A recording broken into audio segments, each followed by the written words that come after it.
ప్రపంచంతో పెద్ద దరిద్రం ఏంటంటే ఆయిల్ క్షేత్రాల మీద దాడులు, గ్యాస్ క్షేత్రాల మీద దాడులు.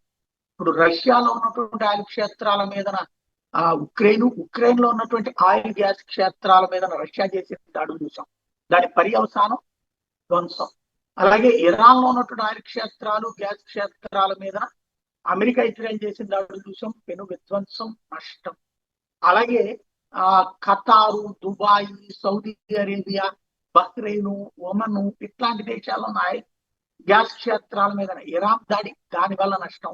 ఇప్పటికే కనీసం 20 నుండి 25% పెట్రోలియం ఉత్పత్తులు డౌన్ అయిపోయినాయి, గ్యాస్ ఉత్పత్తులు డౌన్ అయిపోయినాయి. ఇప్పుడు మనమే ప్రపంచంలో ఉన్న అన్ని దేశాల దగ్గరికి వెళ్ళి మరి దొరికిన మిగిలినంతా పట్టుకొచ్చుకుంటాం. ఇప్పుడు తాజాగా సెర్బియన్ స్పెషల్ పోలీసులు 2 ఎక్స్ప్లోజివ్స్ ని పట్టుకున్నారు, బ్యాక్ ప్యాక్స్ ని, గ్యాస్ పైప్ లైన్ దగ్గర. ఎక్కడ అంటే హంగరీ బోర్డర్లలో. వాస్తవంగా ఇవి కీ ఎనర్జీ లింకులు అనమాట, సెర్బియాకి హంగరీకి మధ్యన.